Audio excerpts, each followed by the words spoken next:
નમસ્કાર મિત્રો, સ્વાગત છે તમારું અમારી યુટ્યુબ ચેનલમાં। શેઠ ગિરધારીલાલ પત્ની વસુધા અને પુત્ર સ્વસ્તિકની સાથે એમની ઓડી કારમાં બેસીને સોમનાથથી અમદાવાદ હાઈવે પરથી પસાર થઈ રહ્યા હતા। ત્યારે બે ઘટના બની ગઈ, એક સારી અને એક ખરાબ। ખરાબ વાત પહેલાં જણાવી દઉં। કાળઝાળ ઉનાળાની ગરમી અને આગના દરિયા જેવી ડામરની સડકના કારણે કારનું પાછલું ટાયર ફાટી ગયું। સદભાગ્યે ડ્રાઈવર અનુભવી હતો એટલે તેને કાબૂ જાળવી રાખ્યો, નહીંતર ઓડીનું કચુંબર બની ગયું હોત। હવે સારી વાત એ બની કે જ્યાં ગાડી અટકી હતી ત્યાં જ એક ગામના નામનું પાટિયું વંચાતું હતું। રાજકોટ મૂક્યા પછીનું ગામ અને 3 અક્ષરનું એનું નામ। શેઠજીને તો અત્યારે એ 3 અક્ષરમાં ત્રિદેવ દેખાયા, બ્રહ્મા, વિષ્ણુ અને મહેશ। રાજુ આમ કેમ થયું? 2-4 મિનિટો પછી પ્રારંભિક આઘાતમાંથી બહાર નીકળ્યા પછી શેઠજીએ ડ્રાઈવરને પૂછ્યું, શેઠજી, મને લાગે છે કે પાછલા ટાયરમાં હવાનું દબાણ હોવું જોઈએ, એના કરતાં સહેજ વધારે ભરાઈ ગયું હશે। આટલી બધી ગરમીને લીધે હવા ફૂલીને ટાયરને ફાડી નાખ્યું હશે। ડ્રાઈવરના આ અનુમાન સાથે સંમત ન થવા માટે કોઈ કારણ ન હતું। સવાલ એ હતો કે હવે શું કરવું? શેઠજી, તમે ચિંતા ના કરશો, હું ચપટી વગાડતા જ સ્પેર વ્હીલ ચેન્જ કરી આપું છું। આટલું બોલીને રાજુ કારની ડિક્કી તરફ વળ્યો। સ્પેર વ્હીલ તપાસી જોયું, ટાયરમાં હવા બરાબર હતી। હવે એ પકડ પાના અને જેક શોધવા માંડ્યો। જેક તો જડી ગયો, પણ પાના પકડ ક્યાંય દેખાતા ન હતા। રાજુ ઊંડા આઘાતમાં સરી પડ્યો। યુવાન સ્વસ્તિક પૂછી બેઠો, કેમ, શું થયું? પકડ પાના ઘરે રહી ગયા છે કે શું? હા ભાઈ, કારને 2 દિવસ પહેલાં જ સર્વિસ માટે આપી હતી। તે સમયે સાવધાની ખાતર સાધનોને કીટ કાઢી લીધી હતી। એ પાછી કારમાં મૂકવાનું જ ભૂલાઈ ગયું હતું। હવે શું? હવે હાઈવે પરથી બીજી કોઈ ઓડી કાર પસાર થાય ત્યાં સુધી રાહ જોવી પડશે। ગમે તે કારના સાધનો આ ગાડીના ટાયર માટે ચાલશે નહીં। શેઠ સમજી ગયા કે આજે તેમની તકલીફનો સમય આવી પહોંચ્યો છે। બીજી ઓડી કાર આ જ રસ્તે થઈને ક્યારે પસાર થાય તેની આગાહી તો માત્ર વિધાતા જ કરી શકે, અને ત્યાં સુધી આ રસ્તા ઉપર ઊભા રહેવું એ કોઈ પણ માનવી માટે અશક્ય હતું। માથા ઉપર સૂરજ આગ વરસાવતો હતો અને પગ નીચે ધરતી અંગારા જેવી શેકાતી હતી।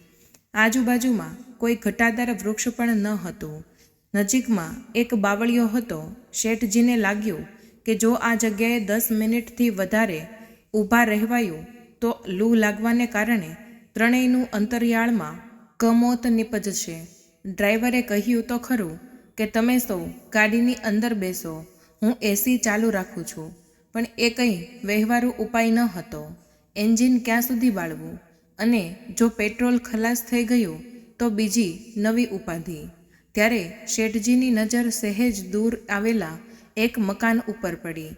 ગામની દિશામાં જે કેળી જતી હતી ત્યાં વચ્ચે બેઠા ઘાટનું એક મકાન નજરે પડતું હતું। હાઈવેથી 50 ડગલા દૂર જેટલું હોવું જોઈએ। ચાલો આપણે ત્યાં જઈને વિનંતી કરીએ, શક્ય છે એકાદ કલાક વિસામો કરવા મળી જાય, એટલી વારમાં કંઈક રસ્તો નીકળી જશે। શેઠ આટલું બોલીને ચાલવા લાગ્યા।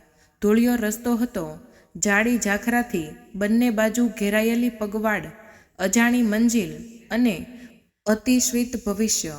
5-7 મિનિટનો રસ્તો કાપતા તો ત્રણેયના શરીરમાંથી પરસેવાના રેલા છૂટી નીકળ્યા।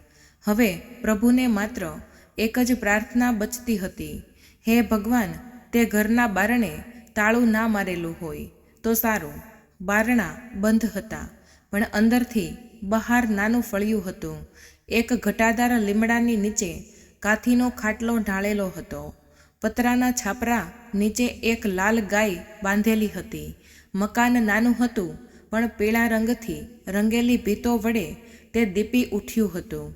સહેજ છેડે આવેલું ખુલ્લું ખેતરમાં એક ભગવાન ભોળાનાથનું મંદિર જોઈ શકાતું હતું। શેઠ ગિરધરલાલે એ હળવાશપૂર્વક બંધ બારણોની સાંકળ ખખડાવી। પછી તરત જ મોટા અવાજે પૂછી પણ લીધું, ઘરમાં કોઈ છે? જવાબમાં પહેલાં ખાસી સંભળાણી, પછી પૂછપરછ, કોણ?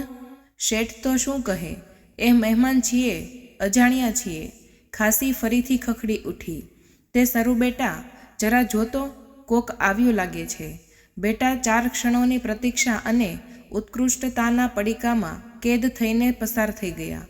બારણા ઉઘડ્યા. સામે એક નમણી રૂપાળી લજ્જાળુ યુવતી ઊભી હતી. ઓરડામાંથી પ્રશ્ન પૂછાયો, દીકરા સરું, કોણ છે?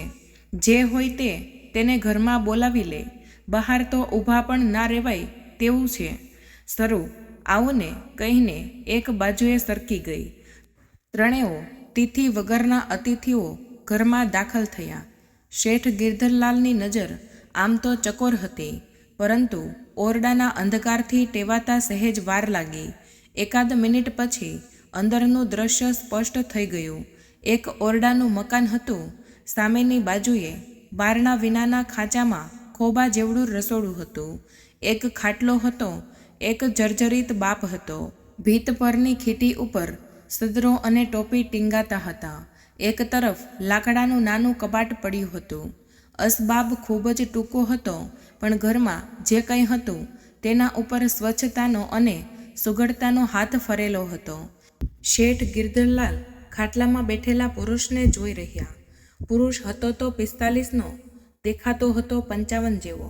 તેના શ્વેત વસ્ત્રો, કુશકાય જમણા ખભા ઉપરની જનોઈ અને કપાળ ઉપરનો ચાંદલો કહી આપતા હતા કે આ ઘર પાવન બ્રાહ્મણનું હતું. હું પૂજારી છું, વ્રજલાલ કુબેરદાસ પંડ્યા. આ મારી દીકરી છે સરું, સરસ્વતી નામ છે એનું. પછી 2-4 ખાંસીના ઠહકા અને પાછો પરિચયનો પ્રવાહ. સરુની માં એને ધાવણી મેલીને મરી ગઈ હતી. મેં જ તેને મોટી કરી. બાપુ, તમે જે આવે તેને આગળ તમારી જ કેસેટ વગાડવા બેસી જાઓ છો. મહેમાનોને બેસવાનું નહીં કહો. સરસ્વતીનો પ્રેમાળ ઠપકો સંભળાયો. પણ બેસવું ક્યાં?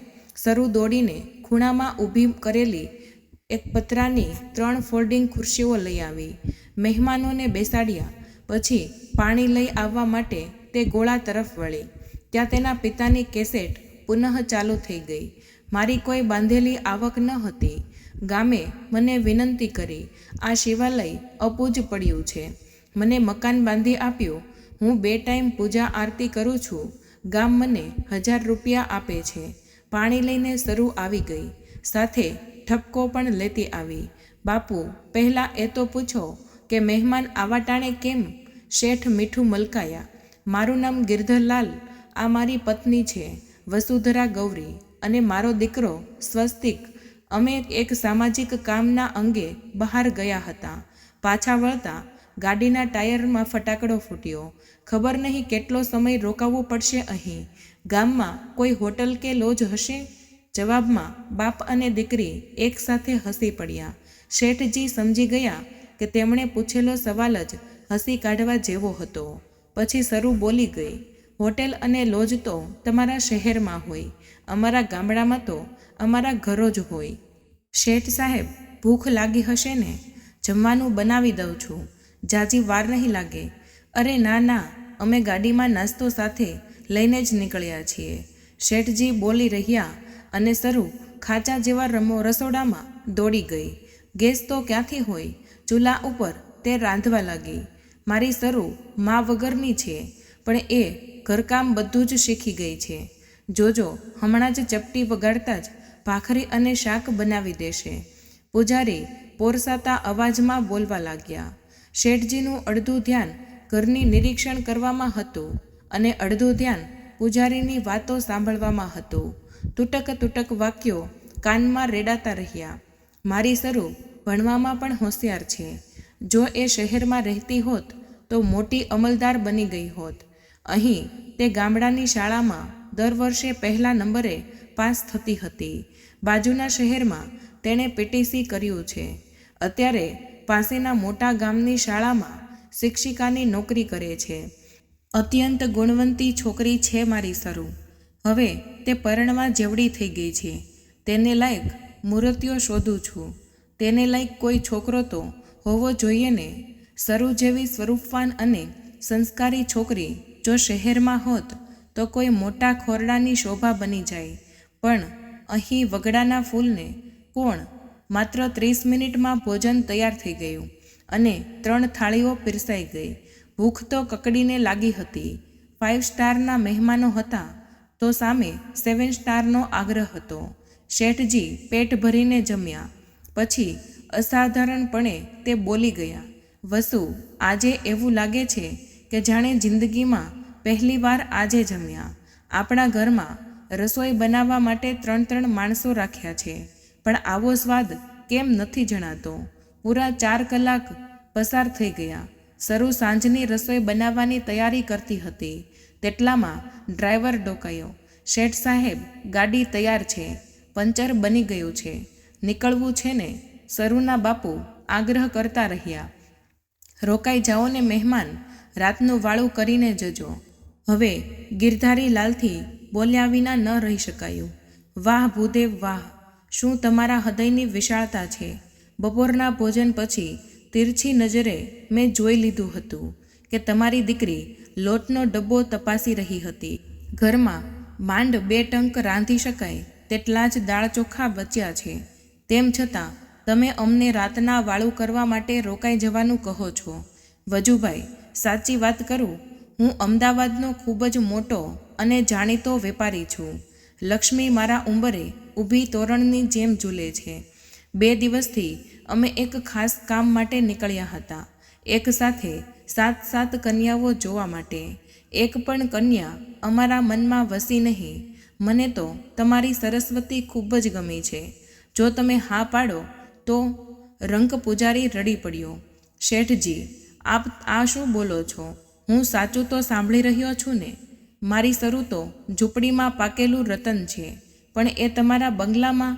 હા, સરૂ ભલે ઝૂંપડીમાં જન્મી હોય, પણ એનામાં મોટા મહેલનું બનવાની તાકાત છે. તમારા ઘરની સરસ્વતી મારા ઘરની લક્ષ્મી બની રહેશે.